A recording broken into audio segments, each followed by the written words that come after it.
There was once upon a time an attorney who decided that they didn't have enough time to prepare their legal briefings. So, what did they do? They do what many more of us are doing. Consulted with their expert counsel, expert buddy, ChatGPT.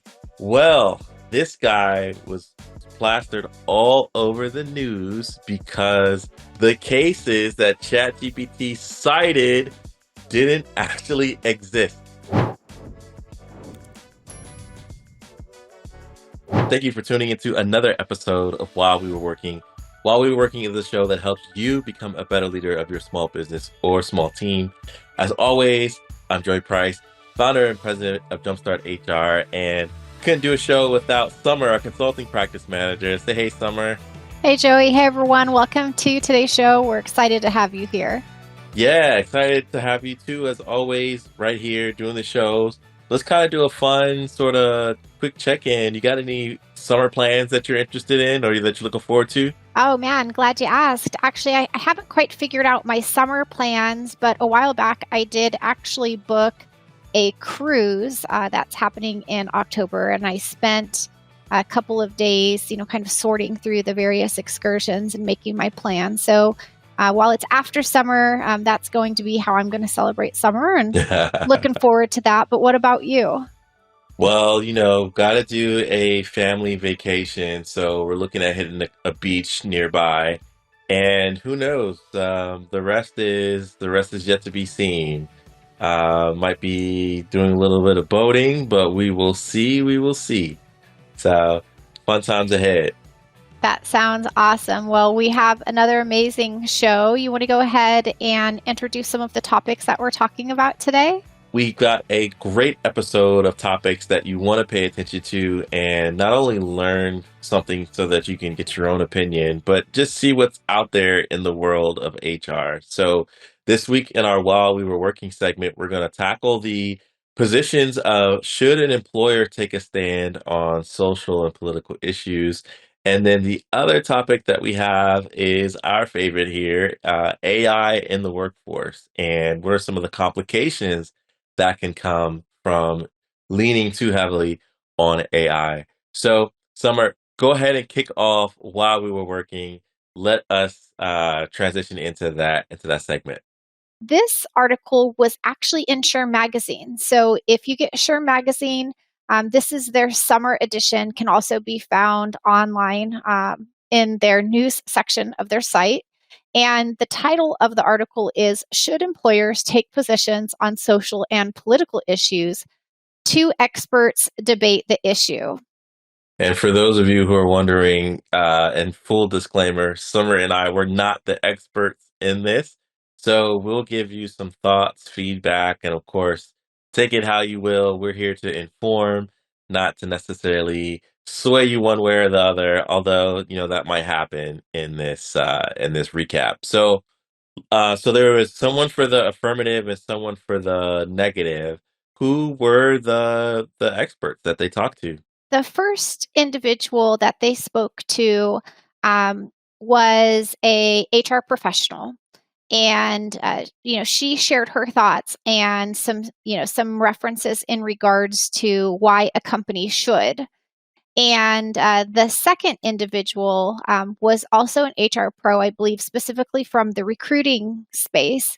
Okay. And they made a pretty compelling case for no. And I thought this was a really interesting article to talk about because as an HR pro, providing guidance to a variety of businesses on, kind of this exact question, I'd say it is yes for some and it's no for others. I find there tends not to be many companies that fall in between. Mhm. And so it's interesting to hear that there's essentially studies to support each side and that there's, strong opinions on both sides. Yeah. Well, I'm not surprised that there are uh positive and negatives for both. And that we're pretty divided on that issue because if you think of a lot of the issues that are out there, it's kind of like pick a side and there's no in between. And so I agree. It also is kind of it depends.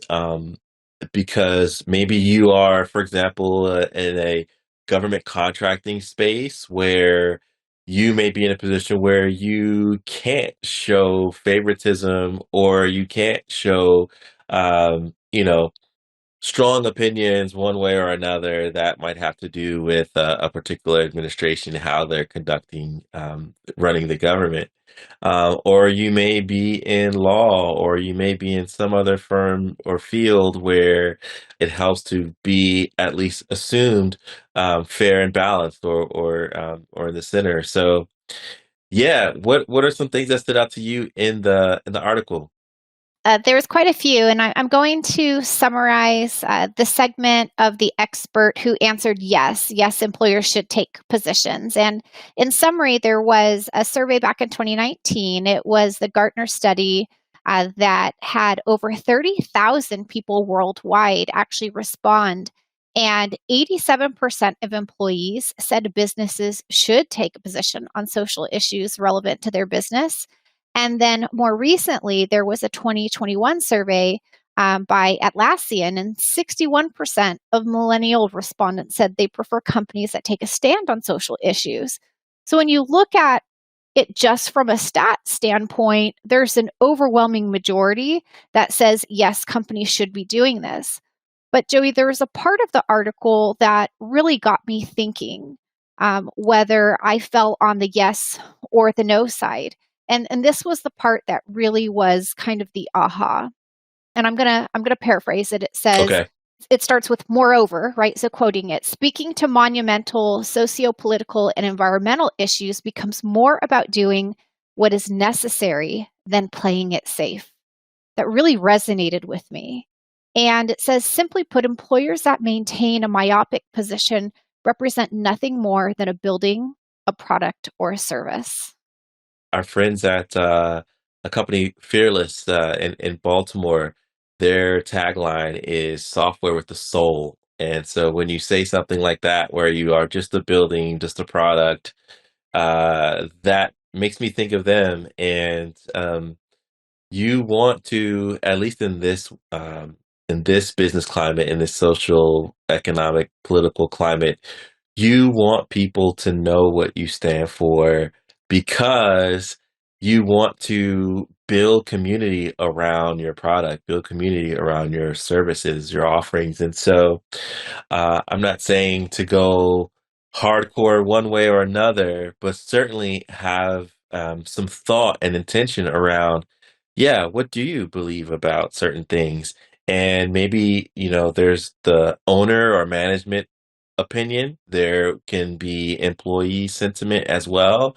And so you kind of want to find that place where that resonates with the most people of, well, where do we stand on these topics? I can think of some implications of that with regard to recruiting and retention and keeping people on staff. I think if we look at case studies, right? We think about Netflix, and they had a stir up a couple months ago, if not years ago, when it came down to Dave Chappelle and having his comedy on the platform. And some folks didn't quite think he was the best person to have on the platform and to make money from. We're seeing it more recently.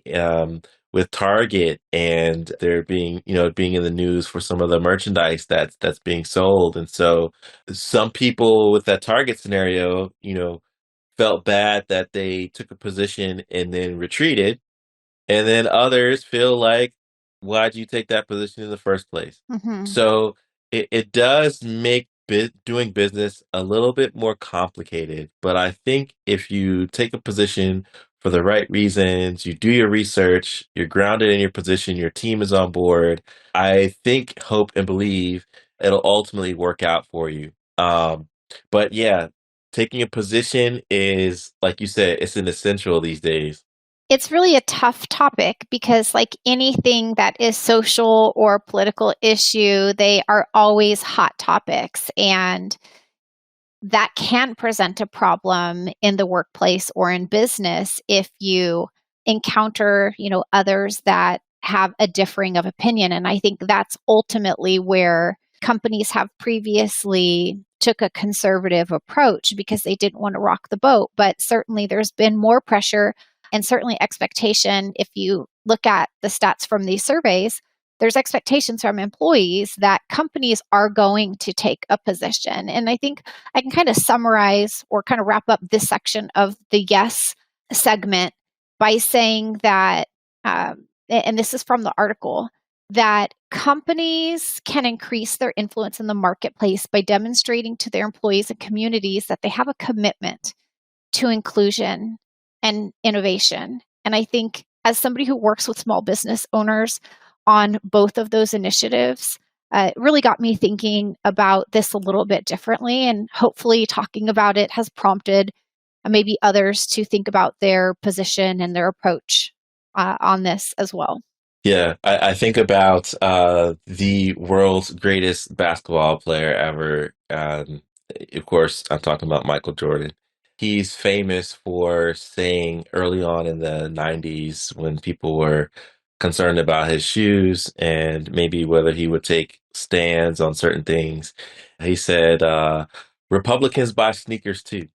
And that rubbed a lot of people the wrong way because it's like, well, how can you sell to both sides?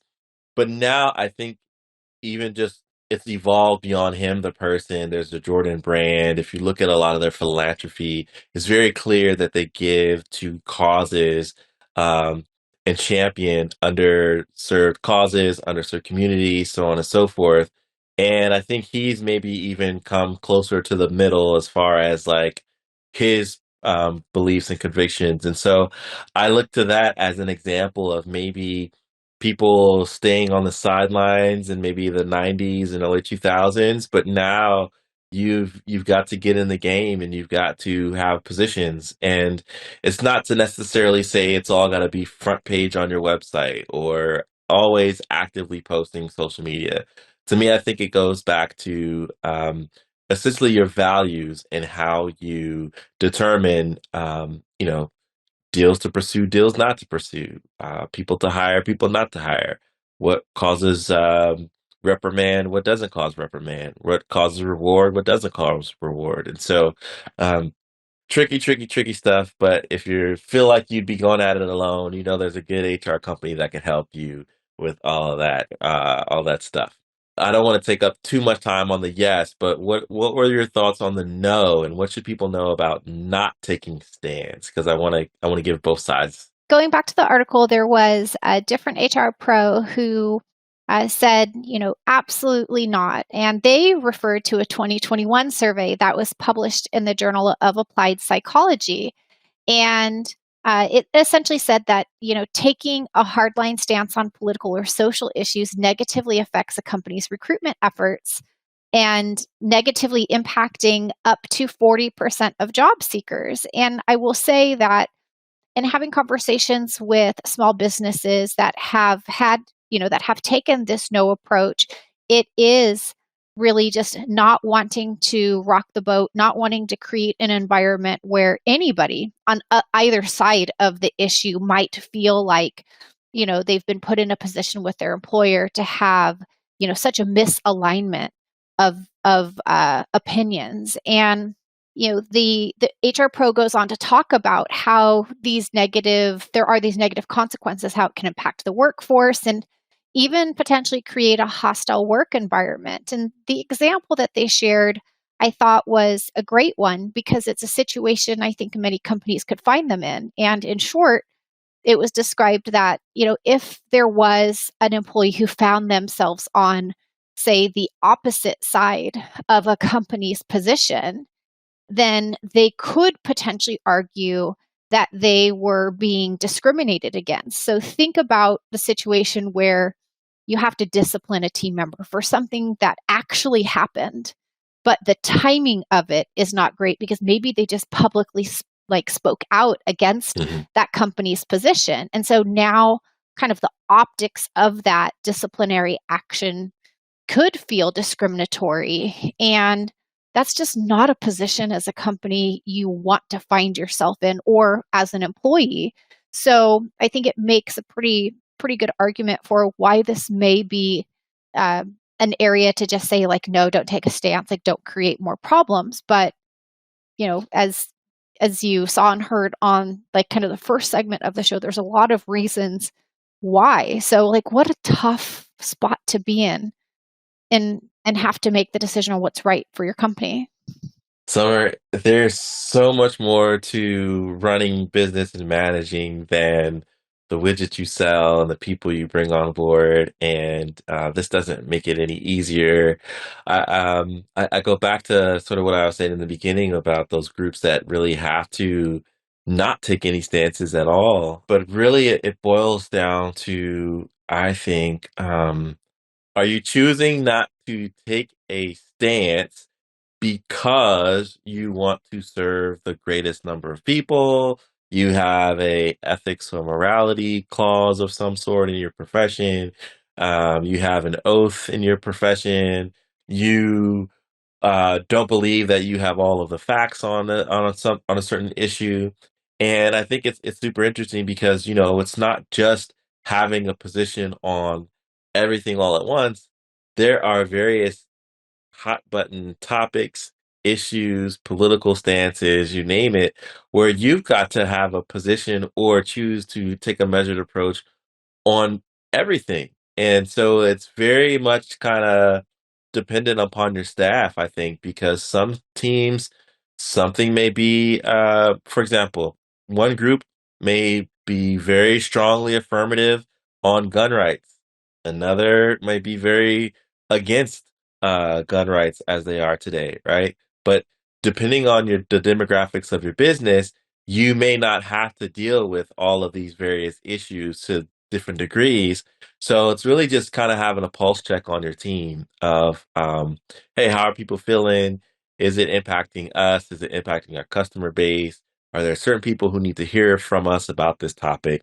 So on and so forth. But it's not a bad idea if you need to run it by an attorney or run it by an HR team. Seek counsel first if you're worried.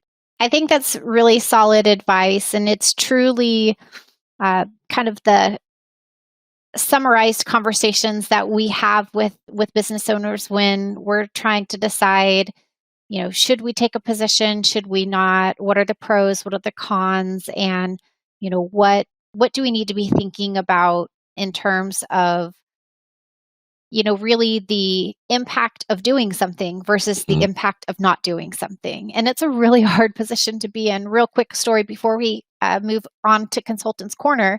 Go for it. There was a new HR leader at one of the clients that we have who joined. And this was, I think they joined the company maybe within a week of Roe v. Wade being reversed. And they came to me and said, can you believe it? It's my first week on the job. And, I'm being pressured Yep. by our executive team to form a position for us. And I was just like, oh boy, like no pressure, right? And kind of some of the discussions that we had, as we were kind of weighing what the right approach was, is essentially asking, how does this impact the team? How is it, or is it relevant to our business?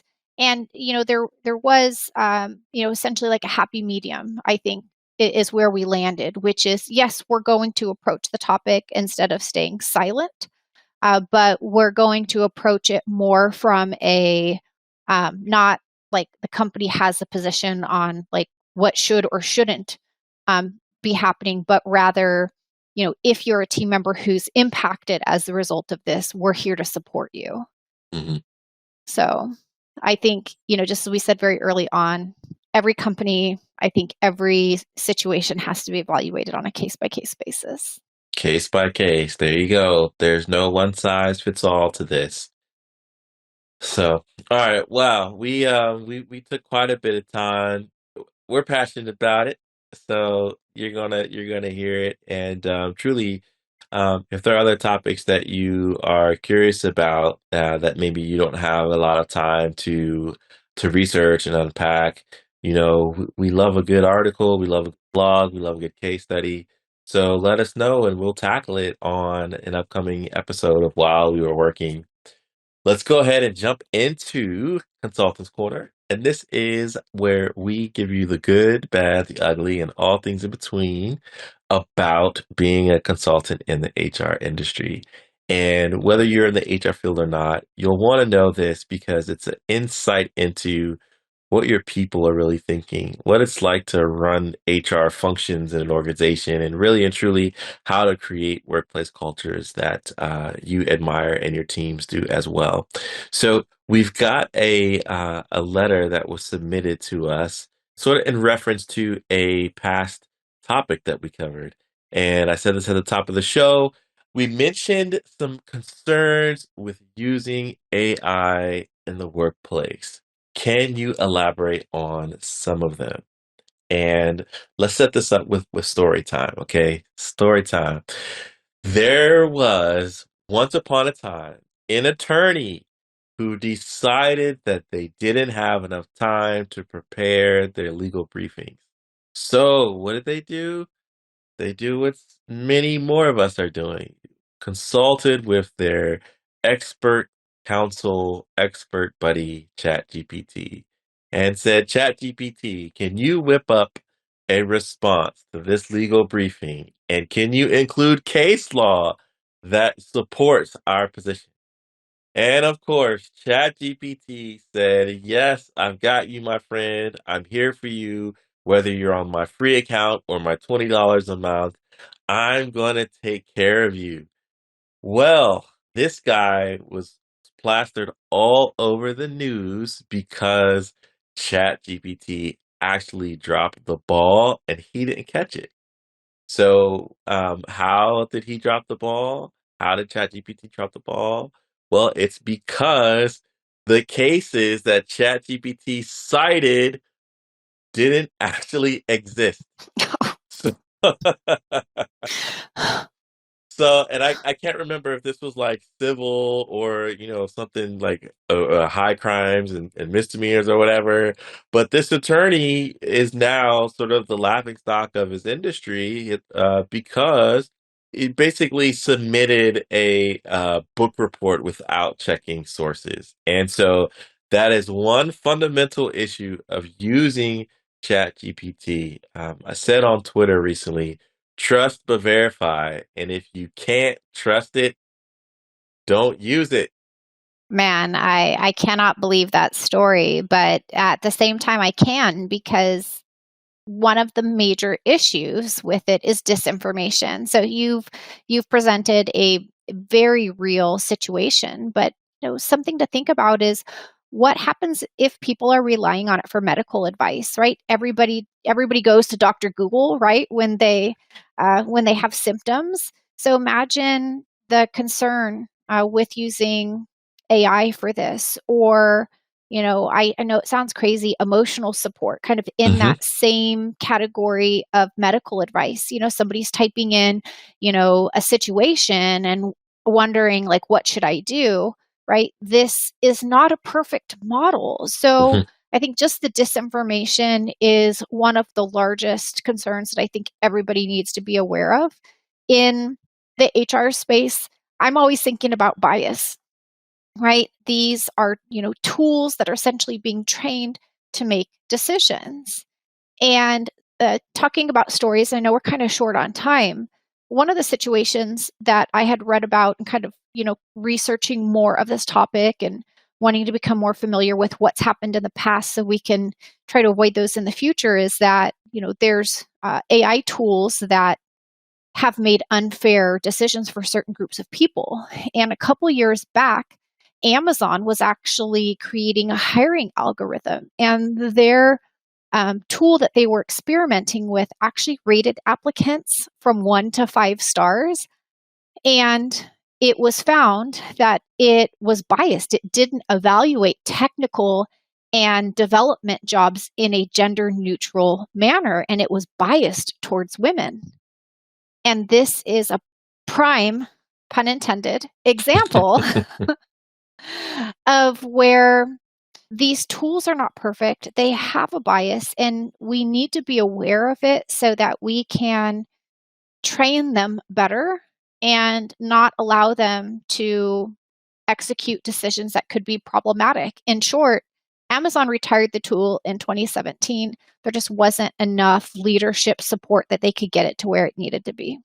You hit the nail on the head with the tools using to qualify people, but I'm also seeing that recruiters are pushing back on resumes that have been crafted using artificial intelligence. And so on both sides of this issue, there's pushback. And I guess, this whole conversation is about what are some of the perils of it, right? So artificial intelligence or computer assisted tool can embellish your resume, can embellish your how you present yourself in a way that kind of takes the authenticity away from it. So if I'm a recruiter and I'm going through 100 resumes, and by the way, we do recruiting here at Jumpstart, just in case you didn't know, quick plug. But if I'm going through 100 resumes and let's just say 70% of them are computer generated, well, if I'm doing the due diligence to do phone screens and match people's experience, what they say on paper and what they're talking back to me and saying, that's gonna make my job 10 times harder because now instead of job seekers fighting against the bots for sourcing and screening, recruiters have to fight the bots for, is this an authentic representation of a person's skills and abilities and past performance? So, it's a wide open topic here. I think, in the interest of time, we can go through other things like, so we've mentioned misinformation. We've mentioned embellishing. Um, we've mentioned training. How do you train your people to use these tools responsibly? Because of the absence of training, people will just do whatever. You mentioned some of the liability of like what happens if people are relying on these tools and then sharing it out with the world, and people are depending on this information for health matters, right? What if you're a manager who is confronted with a employee that you have to console and you're like, I don't know what to do. Let me go to ChatGPT. And then they tell you something that's totally wrong. You're on the hook for that. There's never a world where you'll be able to say an AI tool told me to do that. And the courts will be like, well, okay, it was the tool's fault. No, ultimately it's still it's still on you. This is so true. And I think we have time to maybe just squeak in, while maybe not go into detail. I think one or two others. Something that's been top of my list for, very real concerns is the data sourcing and the privacy issue. I mean, we always need to be thinking about how will this data be used, and can you delete your information? Who has access to it after you submit it? So whether it's, we talked about medical information on a personal basis, or if it's your employees who are maybe using it to refine some code, what if that's a highly confidential project? So to be thinking about, how is this data used, and your privacy around it, I think is something that we really need to be paying attention to and understand before we plug anything into them. Absolutely, Summer. You couldn't be more right. And if you are out there attempting this brave new frontier of artificial intelligence and you don't have an AI policy, reach out to us. We've actually got a template that you can utilize. And so reach out to us at hello@jumpstart-hr.com. We'll get you going in the right direction with a policy. And if you need further guidance, you can work with our team. So it's been another great episode, Summer. I know you're counting down to your cruise. I can't wait to hear more about it and share with our listeners. But if you like this episode, give us a 5-star review wherever you got this, and check out our growing catalog of HR topics for your small business. Until next week, it's Joey and Summer. Have a great one. Thanks, everyone.